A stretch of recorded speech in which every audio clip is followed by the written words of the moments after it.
வினா இலக்கம் 9 வசிப்பிடம் தொடர்பான தகவல்கள். இங்கு விடையளிக்கின்ற அரச சேவையாளர் ஒருவர் தன்னுடைய வசிப்பிடம் தொடர்பான தகவல்களை இங்கு பதிவு செய்த வேண்டும். நிரந்தர வசிப்பிட மாவட்டம்.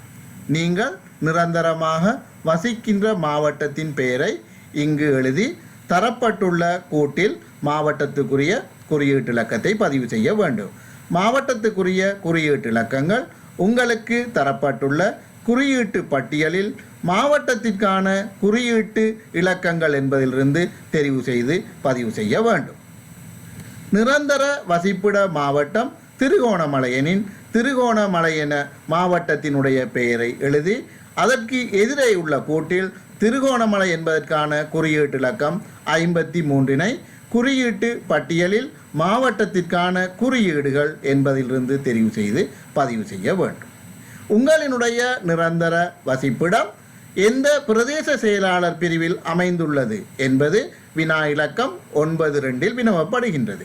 அதற்கமைய உங்களினுடைய நிரந்தர வசிப்பிடம் மொரவெவ பிரதேச செயலாளர் பிரிவில் அமைந்திருப்பின் மொரவெவ என பதிவு செய்து அதற்கான குறியீட்டு இலக்கமான 12 என்பதை குறியீட்டு பட்டியலிலிருந்து தெரிவு செய்து பதிவு செய்ய வேண்டும். பிரதேச செயலாளர் பிரிவுகளுக்கான குறியீட்டு இலக்கங்கள் உங்களுக்கு வழங்கப்பட்டிருக்கின்ற குறியீட்டு பட்டியலில் தரப்பட்டுள்ளன.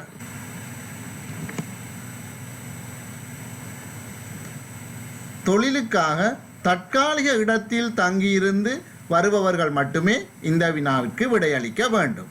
நீங்கள் தொழில் நிமித்தம் தற்காலிக வசிப்பிடத்திலிருந்து வருகை தருவீர்களாயின் உங்களினுடைய தற்காலிக வசிப்பிடம் அமைந்துள்ள மாவட்டத்தினுடைய பெயரை இங்கு குறிப்பிடல் வேண்டும்.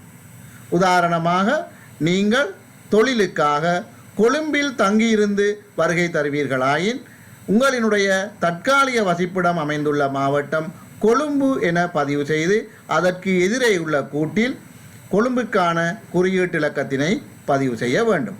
கொழும்புக்கான குறியீட்டு இலக்கம் 11 உங்களுக்கு தரப்பட்டுள்ள குறியீட்டு பட்டியலில் மாவட்டத்திற்கான குறியீடுகள் என்பதிலிருந்து இந்த குறியீட்டு இலக்கத்தினை தெரிவு செய்து பதிவு செய்ய வேண்டும். உங்களினுடைய தற்காலிக வசிப்பிடம் அமைந்துள்ள பிரதேச செயலாளர் பிரிவு கொழும்பு மாவட்டத்தில் ரத்மலானை பிரதேச செயலகத்தில் உங்களினுடைய தற்காலிக வசிப்பிடம் அமைந்திருக்குமாயின் உங்களினுடைய தற்காலிக வசிப்பிடம் அமைந்துள்ள பிரதேச செயலாளர் பிரிவு இரத்மலானை என குறிப்பிட்டு அதற்கான குறியீட்டு இலக்கமான 31 என்பதை பிரதேச செயலாளர் பிரிவுகள் தொடர்பாக வழங்கப்பட்டுள்ள குறியீட்டு இலக்க பட்டியலிலிருந்து தெரிவு செய்து பதிவு செய்தல் வேண்டும்.